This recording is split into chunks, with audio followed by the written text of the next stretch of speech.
নারীর ক্ষমতায়ন বিষয়ক এক গোলটেবিল আলোচনায় জেন্ডার বৈষম্য দূর করতে নীতি সংস্কার এবং সম্মিলিত প্রচেষ্টার উপর জোর দিয়েছেন অংশীজনরা।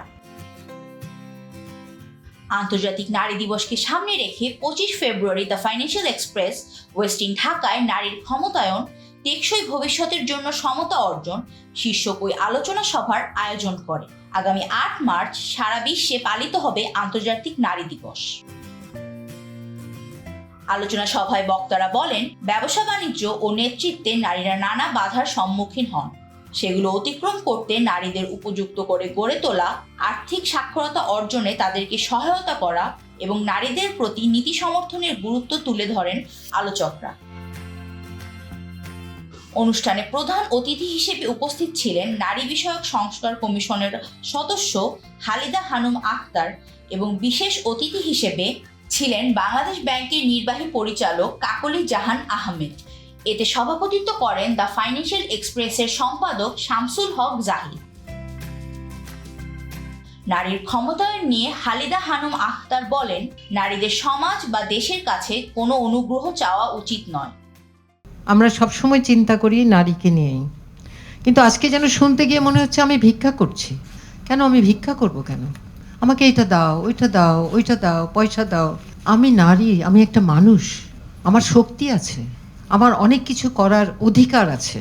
আমার নিজের অধিকার নিজেকে বুঝতে হবে, বুঝে চাইতে হবে। এখন নিজের মধ্যে শক্তিকে ধরতে হবে। অন্যের কাছ থেকে কত চাবো? আমি আমার দাবি চাচ্ছি, আমি ভিক্ষা চাচ্ছি না। এই দাবিটাকে চাওয়ার যে শক্তিটা, সেই শক্তিটা আমাকে ধরতে হবে। আমি কি সমাজে চলতে গিয়ে দুর্বল প্রতীয়মান করব নিজেকে, না আমি স্ট্রং প্রতীয়মান করব? আমাকে দেখে মানুষ কি শক্তিধর মনে করবে না শক্তি হারানো একটা মানুষ মনে করবে? You have to portray your strength. নিজের স্ট্রেংথ পোর্ট্রে করতে হবে, নিজের দুর্বলতা পোর্ট্রে করলে হবে না। কাকলি জাহান আহমেদ প্রতিটি প্রতিষ্ঠানে একটি কাউন্সিলিং ফোরামের প্রয়োজনীয়তা তুলে ধরেন। প্রত্যেকটা ইনস্টিটিউশনে একটা counselling session is very important. একটা মেয়ে যেরকম বাধাগ্রস্ত হয়, বকা খাচ্ছে, আমার মনে হয় একটা ছেলেরও, মানে পুরুষ কর্মী যারা আছেন তাদের জন্য, এবং একটা মেয়ে যেন খুলে তার কথাগুলো বলতে পারে।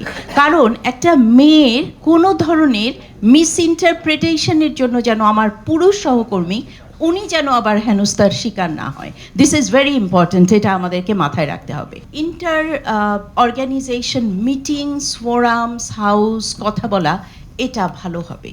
এটাতে হয় কি, অনেকগুলো মতামত আসে, সেই মতামতগুলোকে উই ক্যান রোল অন। আলোচনা সভায় দ্য ফাইন্যান্সিয়াল এক্সপ্রেসের সম্পাদক শামসুল হক জাহিদ দারিদ্র্য ও শিক্ষার অভাবকে নারীর ক্ষমতায়নের দুটি প্রধান বাধা হিসেবে চিহ্নিত করেন।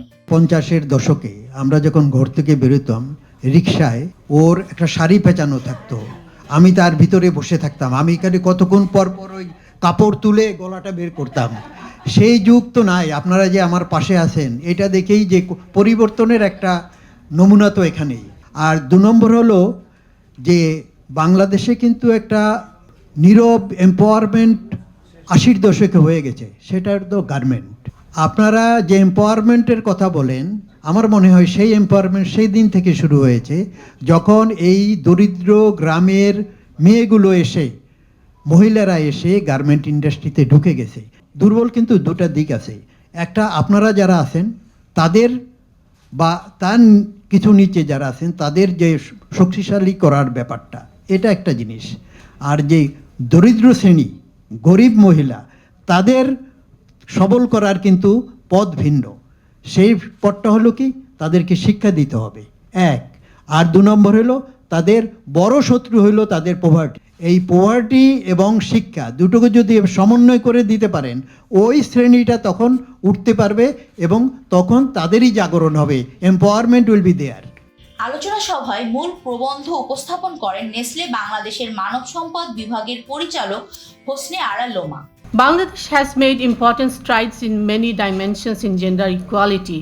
We have reduced fertility rate, achieved gender parity in schooling, and paved the way for millions of women to work in RMG sector.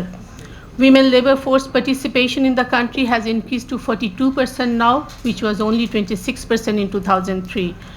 According to the World Bank's Human Capital Index, girls in Bangladesh today have a better chance then boys of completing school and surviving to the age of 60.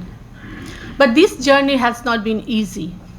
A girl dreams, but her struggles start at childhood, from home to society, society to workplace, and the cycle goes on.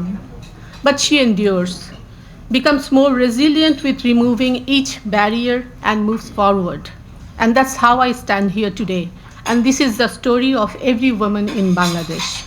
Community bank বাংলাদেশের ব্যবস্থাপনা পরিচালক মোহাম্মদ আব্দুল কাইয়ুম খান বলেন, নারীদের ঋণ পরিশোধের হার পুরুষের তুলনায় অনেক বেশি, তবে তাদের মধ্যে ঋণ নেওয়ার প্রবণতা কম। মহিলাদের তরফ থেকে লোন নেওয়ার প্রবণতা খুবই কম, বিকজ তারা লোনটাকে সবসময় একটা বার্ডেন মনে করে।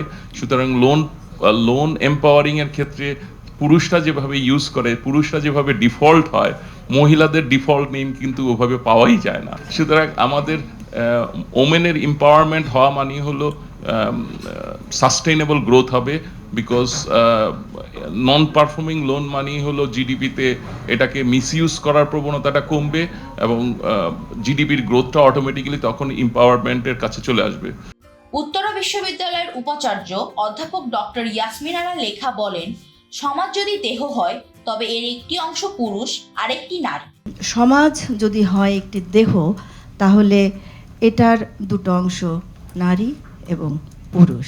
এদের এই দুটো অংশের কোনো একটা অংশকে বাদ দিয়ে আমরা সত্যি কথা বলতে আমাদের সুন্দর একটা সমাজ কোনোভাবেই গঠন করতে পারবো না।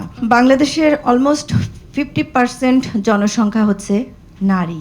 এই 50% জনসংখ্যাকে পেছনে ফেলে বা ইগনোর করে আমার দেশ কিছুতেই এগিয়ে যেতে পারে না, লক্ষ্যে পৌঁছাতে আমরা পারবো না।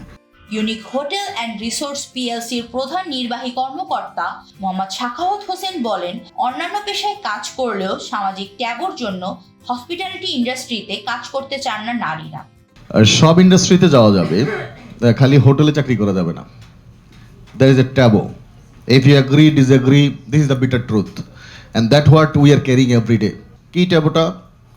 যে মেয়েরা এই ইন্ডাস্ট্রিতে গেলে নষ্ট হয়ে যাবে, খারাপ হয়ে যাবে। এই industry is not for the women. এই ইন্ডাস্ট্রিতে ফার্স্ট অবস্টাকলটা হলো তার নিজের মাইন্ডসেট, যে আমি এই ইন্ডাস্ট্রিতে যাব। সেকেন্ড হলো এই মেয়েটা ডিপেন্ড অন মানে ন্যাচারালি গার্ডিয়ান, প্যারেন্টস, বাবা মা হোক অথবা হাজব্যান্ড হোক। তো বিয়ের আগে হাজব্যান্ড ঠিকই থাকে, বিয়ের পরে বলে না না তোমার তো, আমাদের যেহেতু diversification of the working hours also, না তোমার তো 11টায় ডিউটি শেষ করে বাসায় আসবে, এটা কোত্থেকে আসলো? Do we give transportation to door. আবার নাইট ডিউটি যদিও এখনও হোটেলে আমরা স্টার্ট করিনি, মানে সিকিউরিটি ডিপার্টমেন্টের আছে, কিন্তু নাইট ডিউটির কাজটা না জানলে একজন যে লিডারশিপে যাবে সেটাও সম্ভব না। যখন আমরা নাইট ডিউটি দিব, যা মেয়ে পাই তাও পাবো না। কিন্তু দেখেন সেম মেয়েটা ডাক্তারি যখন করেন, when she is a doctor, সে কিন্তু নাইট ডিউটি করছে। When she is a pilot, সে কিন্তু প্লেন চালাচ্ছে। When she is an entrepreneur, সে কিন্তু সব কাজ করছে। কিন্তু একমাত্র ট্যাব হলো এই হসপিটালিটি ইন্ডাস্ট্রি।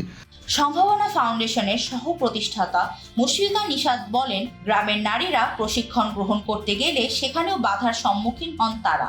গ্রামের নারীরা প্রশিক্ষণ গ্রহণ করবে, সেটাও কিন্তু তার বাবা ভাই অ্যালাউ করে না। প্রশিক্ষণ গ্রহণ করলে ডিভোর্স বেড়ে যাবে। প্রশিক্ষণ গ্রহণ করলে তুমি যদি ফাইন্যান্সিয়ালি স্টেবল হও, সংসার করতে পারবে না। কেন বাংলাদেশি স্ট্রিট চিলড্রেনরা পথে আসে? আমরা গ্রামে তো কখনো স্ট্রিট চিলড্রেন দেখি না, শহরে দেখি। তার অন্যতম কারণ হচ্ছে সব জায়গাতেই হচ্ছে শিশুরা কিন্তু মায়ের উপর নির্ভরশীল, যে বাবা হয়তো বা নাই, অসুস্থ, কিন্তু মা কিন্তু ট্রাই করে বাচ্চাকে বড় করে ফেলেছে।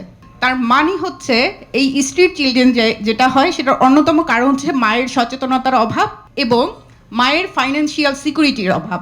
মার্কেন্টাইল ব্যাংকের উপব্যবস্থাপনা পরিচালক আদিল রায়হা নারী উদ্যোক্তাদের ব্যাপারে সমাজের দৃষ্টিভঙ্গি বদলানোর উপর গুরুত্ব আরোপ করেন।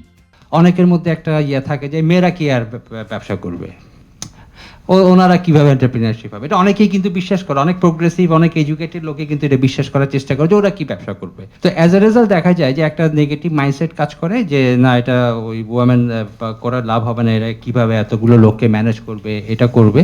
তো অ্যাজ এ রেজাল্ট দেখা যায় যে আমাদের যে অবজেক্টিভ ছিল to provide them the easy access to the financial resources, which sometimes we cannot do it because of the socio-economic and regulatory and the other mindset issues.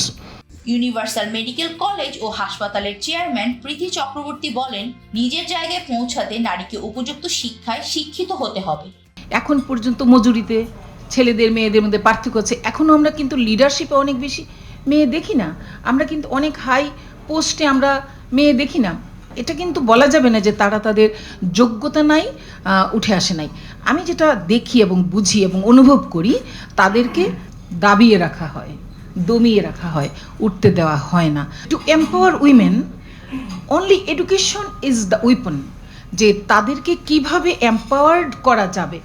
যখন education থাকে তখন সে রুখে দাঁড়ানোর শক্তি পায়, তখন সে নিজেকে প্লেস করার সাহস পায়, তখন সে তাকে নিয়ে লিডারশিপের উপরের জায়গাটায় সে তাকে উপস্থাপন করার সাহস পায়। আদারওয়াইজ তাকে যেভাবে ইচ্ছা সেভাবেই ইউটিলাইজ করা যেতে পারে। আলোচনা সঞ্চালনা করেন দ্য ফাইন্যান্সিয়াল এক্সপ্রেসের অনলাইন ও ডিজিটাল বিভাগের প্রধান শিহাবুর রহমান শিহাব। চীনের কমিউনিস্ট পার্টির নেতা মাও সেতুং তিনি যখন সাংস্কৃতিক বিপ্লব শুরু করেছিলেন, একটা বিখ্যাত উক্তি তার ছিল, যেটা খুবই গ্লোবালি খুব বিখ্যাত হয়েছিল, women hold up half the sky, নারীরাই অর্ধেক আকাশ জুড়ে। এবং তারপরে সেই সরকার, কমিউনিস্ট পার্টির সরকার যে উদ্যোগ গ্রহণ করেছিল, তার ফল আমরা এখন দেখতে পাই। কোনো সেক্টরেই নারীরা পুরুষের তুলনায় পেছনে। আমাদের স্বাধীনতারও বহু বছর, অর্ধশত বছর আমরা পেরিয়ে এসেছি। আমাদের নেতারা কি ভেবেছিলেন, আমরা এখন কোথায় আছি নারীদের অধিকারের বিষয়ে, নারীদের যেগুলো প্রাপ্য সেগুলো দেওয়ার ব্যাপারে, সেই সব ব্যাপারে আজকে আমরা বিশ্লেষণ করব। অনুষ্ঠানে আরও বক্তব্য রাখেন স্ট্যান্ডার্ড চার্টার্ড ব্যাংক বাংলাদেশের country head corporate affairs, brand and marketing Bitopi Das Chowdhury. Banking sector না, আমরা অন্যান্য সেক্টরের কথাও শুনলাম যেখানে আসলে উইমেন রিপ্রেজেন্টেশন অ্যাকচুয়ালি অনেক কম।